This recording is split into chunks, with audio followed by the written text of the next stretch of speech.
বিশ্ব সংবাদে আপনাকে স্বাগত। শুরুতেই জানাবো হাতে পাওয়া সর্বশেষ আন্তর্জাতিক সংবাদের শিরোনাম, পরে বিস্তারিত। প্রথমে ইসরায়েল ইরান যুদ্ধ চলছে, জানিয়ে দিব আমাদের হাতে থাকা সর্বশেষ গুরুত্বপূর্ণ আপডেট আন্তর্জাতিক সংবাদ। ইসরায়েলের সঙ্গে উত্তেজনার মধ্যেই সুখবর পেল ইরান। জানিয়ে দিব গাজায় ত্রাণ সরবরাহ এখনো বাধার মুখে জাতিসংঘ। আরো জানিয়ে দিব বন্দী ফিলিস্তিনিদের ওপর যেসব ভয়াবহ নির্যাতন চালাচ্ছে ইসরায়েল, এবং আরো জানিয়ে দিব ইরানের হামলার জবাব কিভাবে দেবে ইসরায়েল নিজেই সিদ্ধান্ত নেবে বলছে নেতানিয়াহু। এদিকে ইরানের উপর চাপ বাড়াচ্ছে পশ্চাতের দেশগুলো, এবং সর্বশেষ জানিয়ে দেব ইরান ইসরায়েলের সংঘাতের প্রভাব পড়তে পারে ভারতের স্বর্ণের বাজারে।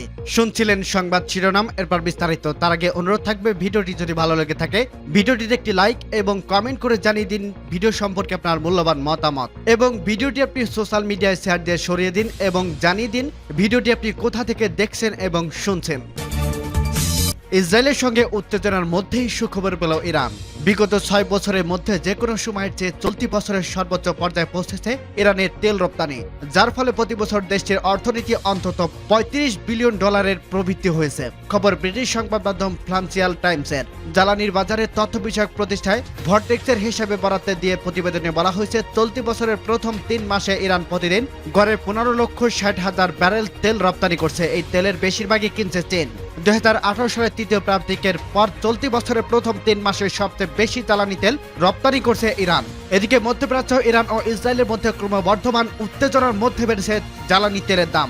জাতিসংঘ, যুক্তরাষ্ট্র সহ বিশ্বের বিভিন্ন দেশ ইরান ও ইসরায়েলের প্রতি সংযত আচরণের আহ্বান জানানোর দুই পক্ষের মধ্যে তীব্র বাকযুদ্ধ চলছে এখনো। ইসরায়েলে ইরানের পাল্টা আক্রমণের দৃঢ় প্রতিজ্ঞ এবং ইরান সেই হামলার করার জবাব দিতে প্রস্তুত। এই অবস্থায় বিশ্ববাজারে জ্বালানি তেলের দাম বাংলাদেশের সময় গত মঙ্গলবার সকাল 6টায় বেশ খানিকটা বৃদ্ধি পায়। রয়টার্সের এক প্রতিবেদনে বলা হয়েছে, আগামী জুন মাসে সরবরাহের জন্য অপরিশোধিত ব্রেন্ট ফিউচারের চুক্তিমূল্য ব্যারেল প্রতি 46 সেন্ট বা 0.5% বেড়ে $90.56 উঠেছে। আর মে মাসে সরবরাহের জন্য মার্কিন যুক্তরাষ্ট্রের উৎপাদিত অপরিশোধিত জ্বালানি তেল WTI এর চুক্তিমূল্য ব্যারেল প্রতি 43 সেন্ট বা 0.5% বেড়ে $85.84 উঠছে।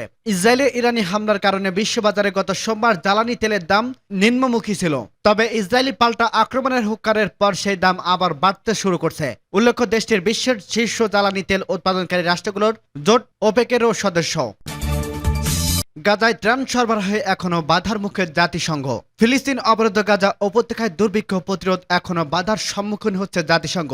ইসরায়েলের সঙ্গে সমন্বয়ে কিছুটা উন্নতি হলেও গাজার সাহায্য বিতরণে এখনো সমস্যায় পড়ছে সংস্থাটি। মঙ্গলবার অধিকৃত ফিলিস্তিনের অঞ্চলে জাতিসংঘের মানবাধিকার বিষয়ক সমন্বয় প্রধান অ্যান্ড্রুয়া ডি ডেমোনিকো একথা বলেন। খবর রয়টার্সের। ডেমোনিকো বলেন, গাজায় পাঠানো সাহায্য অঞ্চলটিতে প্রবেশের ক্ষেত্রে উল্লেখযোগ্য চেকপয়েন্ট বিলম্বের সম্মুখীন হয়েছে। গত সপ্তাহে উত্তর গাজার সাহায্য বিতরণের জন্য ত্রাণ প্রবেশের অনুরোধ জানিয়েছে জাতিসংঘ। তখন সংস্থাটির করা অনুরোধের 41% প্রত্যাখ্যান করা হয়। আমরা এমন একটি পরিস্থিতির মধ্যে আছি যেখানে আমরা এক ধাপ এগিয়ে গেলে আরো 2 ধাপ পিছিয়ে যাই, অথবা 2 ধাপ এগিয়ে গেলে আরো 1 ধাপ পিছিয়ে যাই। এ কারণে সবসময় একক বিন্দুতে আটকে আছে।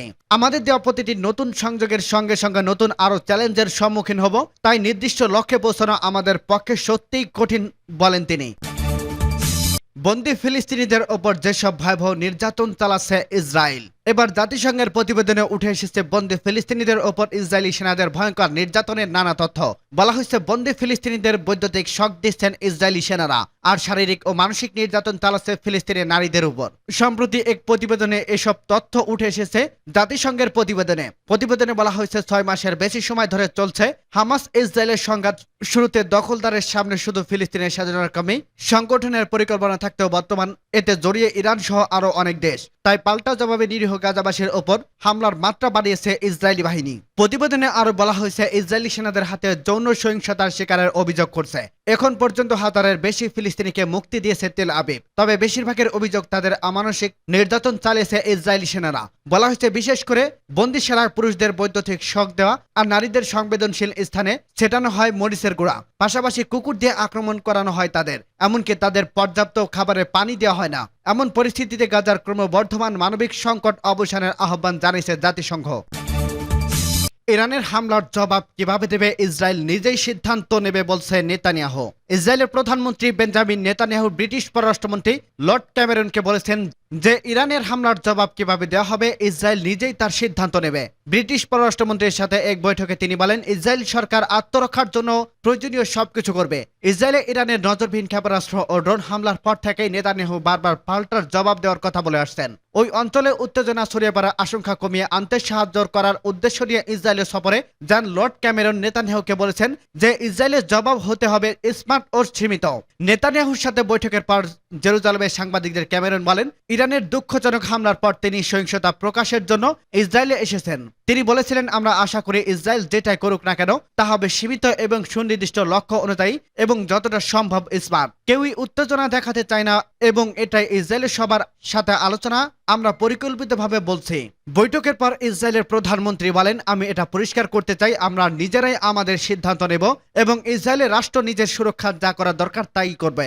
নেতানিয়াহুর মন্তব্যে এখন পশ্চিমাদের মধ্যে এই বিশ্বাসের আর জোরদার করবে যে ইসরায়েলে ইরানের বিরুদ্ধে ব্যবস্থা নিতে যাচ্ছে এবং সংযমের জন্য পশ্চিমাদের ঘন ঘন পরামর্শ সম্পর্কে তাদের একটি বার্তা দিচ্ছে ইসরায়েল। ওই অঞ্চলে যুদ্ধের উত্তেজনা ছড়িয়ে পড়া বিষয়ে ইউরোপ ও যুক্তরাষ্ট্রের উদ্বেগ নিয়ে যথেষ্টই ওয়াকিবহাল ইসরায়েল। অন্যদিকে পশ্চিমা নেতারা এটা ভেবে স্বস্তি পেয়েছেন যে ইরানের হামলার পর পাওয়া কূটনৈতিক সমর্থনে ইসরায়েলের নেতারা কাজে লাগাতে চান। আন্তর্জাতিক সম্প্রদায় যে ঘটনার নিন্দা জানিয়েছেন এবং ইরানের ওপর নতুন নিষেধাজ্ঞা অস্বীকার করছে। আর একটি প্রতিশোধমূলক জবাব দিয়ে ওই হামলার অঞ্চলে একটি পূর্ণাঙ্গ যুদ্ধ শুরুর মাধ্যমে সেই সমর্থন হয়তো নেতানিয়াহু হারাতে চাইবেন না, তেমন সম্ভাবনাও রয়েছে। লর্ড ক্যামেরন পশ্চিমা কয়েকজন পররাষ্ট্রমন্ত্রী কয়েকজন যারা একটি পূর্ণাঙ্গ যুদ্ধ শুরুর আশঙ্কা ঠেকানোর কূটনৈতিক প্রচেষ্টার অংশ হিসেবে ইসরায়েল সফর করবেন বলে আশা করা হচ্ছে। ইসরায়েল সরকার বাইত ইরানের বিরুদ্ধে প্রতিশোধ নেওয়ার কথা বলে আসছেন। জার্মানির পররাষ্ট্রমন্ত্রী আন্নালেলা বেয়ারবক ও আলোচনার জন্য বুধবার জেরুজালেমে আসছেন। ইরানের উপর চাপ বাড়াচ্ছে পাশ্চাত্যের দেশগুলো। ইউরোপীয় ইউনিয়ন ইরানের বিরুদ্ধে নতুন শাস্তিমূলক পদক্ষেপ নিচ্ছে। G7 এর নতুন উদ্যোগ নিয়েছে। মধ্যপ্রাচ্যে উত্তেজনা না বাড়ানোর লক্ষ্যে কূটনৈতিক উদ্যোগও চলছে। ইসরায়েলের সংযমের স্থায়িত্ব নিয়ে সংশয় বাড়ছে। গত শনিবার ইসরায়েলের উপর হামলা চালিয়ে ইরান এখন পর্যন্ত পাল্টা হামলা থেকে রেহাই পেলেও আন্তর্জাতিক স্তরে আরও শাস্তিমূলক পদক্ষেপ এড়াতে পারছে না দেশটি। ইউরোপীয় ইউনিয়নের শীর্ষ নেতারা বুধবার ইরানের উপর আরও নিষেধাজ্ঞা চাপানোর সিদ্ধান্ত নিয়েছে। এর ফলে দেশটির ড্রোন ও ক্ষেপণাস্ত্র কোম্পানিগুলোর কার্যকলাপ চাপের মুখে পড়বে। শিল্প উন্নত দেশগুলোর গোষ্ঠী G7 এর ইরানের অস্ত্র সরবরাহকারীদের উপর নিষেধাজ্ঞা চাপানোর প্রস্তাব বিবেচনা করছে। ইরানের হামলার নিন্দা করে এবং ইসরায়েলের নিরাপত্তার প্রতি সমর্থনে অঙ্গীকার জানিয়ে ইউরোপীয় ইউনিয়নের নেতারা সব পক্ষের উদ্দেশ্যে উত্তেজনা কমানোর আহ্বান জানিয়েছে। জার্মান চ্যান্সেলর ওলাফ শলৎ বলেন, ইরানের উপর বড় আকারে ইসরায়েলে পাল্টা হামলা না চালানো জরুরি। উল্লেখ্য, মার্কিন যুক্তরাষ্ট্র ও পাশ্চাত্যের দেশগুলো ইরানের বিরুদ্ধে নতুন পদক্ষেপের মাধ্যমে ইসরায়েলের সংযমের আশা করছে। তবে বিশ্ববাজারে পেট্রোলিয়ামের মূল্য স্থিতিশীল রাখার স্বার্থে আপাতত ইরানের তেল রপ্তানির পথে কোনো বাধা সৃষ্টি করতে চাইছে না পাশ্চাত্যের দেশগুলি। সেটা করলেও চীন রুষ্ট হতে পারে। শুধু ইসরায়েলের উপর হামলার কারণে নয়, চলমান ইউক্রেন যুদ্ধে ইরান যেভাবে হামলাকারী দেশ হিসেবে রাশিয়াকে ড্রোন সরবরাহ করে আসছে, ইউরোপীয় ইউনিয়ন তার পথে বাধা সৃষ্টি করার চেষ্টা করছে। একাধিক কর্মসূচির মাধ্যমে সেই প্রবণতা মোকাবেলার চেষ্টা চলছে। এবার সেগুলোর আওতা বাড়িয়ে ক্ষেপণাস্ত্র সরবরাহ এবং মধ্যপ্রাচ্য ইরানের প্রেক্ষিত শক্তিগুলোকে শাস্তিমূলক পদক্ষেপের আওতায় আনতে চাইছে ইউরোপীয় ইউনিয়ন। তবে ইরানের শক্তিগুলো রেভলিউশনারি গার্ড কর্পস বাহিনীর ইউরোপীয় ইউনিয়ন নিষেধাজ্ঞার আওতায় আনার উদ্যোগে আইনি জটিলতার কারণে এখনো সফল হচ্ছে না। কোন ইউরোপীয় ইউনিয়ন সদস্য রাষ্ট্র সেই বাহিনীর সন্ত্রাসবাদী কার্যকলাপে লিপ্ত হওয়ার প্রমাণ পেলে তবে সেটা সম্ভব হবে বলে শীর্ষ কর্মকর্তারা মনে করছেন। ইরান ইসরায়েলের সংঘাতের প্রভাব পড়তে পারে ভারতের স্বর্ণের বাজারে। বেশ কিছুদিন ধরে বিশ্ববাজারে স্বর্ণের দাম ক্রমাগত বাড়ছে। বৃহৎ অর্থনীতি দেশ ভারতীয় স্বর্ণের দাম সর্বোচ্চ পর্যায়ে পৌঁছেছে। এছাড়া রূপার দামও রেকর্ড বৃদ্ধি পেয়েছে। এবার ইরান ও ইসরায়েলের যুদ্ধের কারণে দেশটির স্বর্ণের দাম আবারও বাড়ার সম্ভাবনা দেখা যাচ্ছে। ভারতের গত মার্চ মাসে 10% বৃদ্ধির পর এপ্রিলে স্বর্ণের দাম রেকর্ড বৃদ্ধি পেয়েছে। ফেড রিজার্ভ কর্তৃক প্রকাশিত মুদ্রাস্ফীতির তথ্যের পর স্বর্ণের দাম বৃদ্ধি আরও গতি পেয়েছে। এখন ইসরায়েল ও ইরানের মধ্যে ক্রমবর্ধমান সংঘাতের কারণে আবারও স্বর্ণের দাম বাড়ার সম্ভাবনা রয়েছে। এদিকে যুদ্ধের আবহে অশান্তি পরিস্থিতি মধ্যপ্রাচ্যে। এই পরিস্থিতিতে ইরান ও ইসরায়েলের মধ্যে সংঘাতের প্রভাবে একাধিক জিনিসের দাম হু হু করে বাড়তে পারে। সেই তালিকার রয়েছে স্বর্ণ।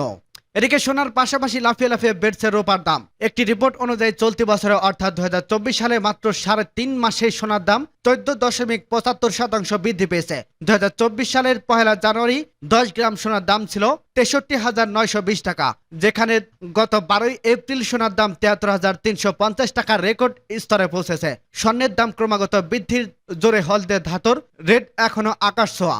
মাল্টি কমিডিটি এক্সচেঞ্জের গত সোমবার সোনার দাম প্রায় 0.40% বেড়েছে। এছাড়াও 1.17% বেড়ে রূপার দাম প্রতি কেজি হয়েছে 83,880 টাকা। বৈশ্বিক প্রভাবে সোনার দাম আরো বৃদ্ধি পেতে পারে বলে জানিয়েছে বিশ্লেষকরা। তারা বলছে শুধু 2024 সালে বিনিয়োগকারীরা স্বর্ণ থেকে প্রায় 20% রিটার্ন পেতে পারে, তবে ঝুঁকি থেকে যায়।